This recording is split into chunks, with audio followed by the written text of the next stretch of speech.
Така, още един апартамент. Влизаме пак в тъмнина, но пък светлината идва от към цената. Това е 300 апартамент, 81 квадрата, 97 с общи части. 244 000 евро крайна цена. Тук има нещо, което вие не виждате. Тъмно, но пък е около 2 квадрата. Малка баня с тоалетна. Тук има вече малко по-голяма баня. Тук и малко повече виждате, около 3 квадрата. По-голямата баня с тоалетна. Тук вече се насочваме към коридор, в който има място ето тук отдясно за гардероб, за обувки, палта и така нататък. Имаме една от спалните, която гледа, тя е към 12 квадрата, която гледа на север.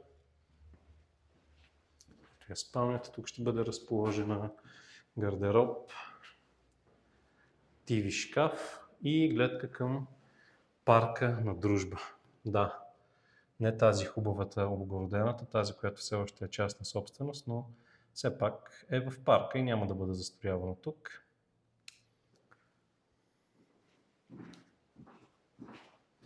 Продължаваме към още една спалня, около 12 квадрата. На чертежа ще видите точно колко. С прозорец на запад. Гледаме към дърво и към блок. И към надясно, като се завъртиме малко към парка. Така, тук е TV шкаф, там е гардероб. Тук е самата спалня. И сега към холът с кухненски бокс. От тук влизаме. Сега, ако искате, може да бъде и затворено тук с врата. Така, имаме северна гледка, имаме и западна гледка. Инсталациите са почти готови.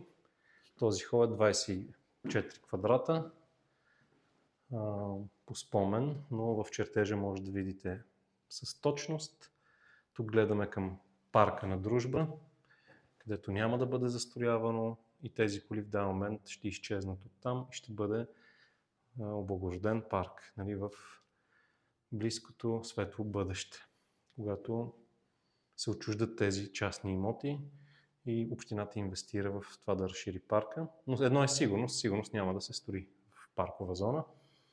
Тук на запад гледаме към тераска и към блок съществуващ. И тук имаме един така завъртян кухненски бокс. Сега не може да се види в пълния му блясък заради тези тухли.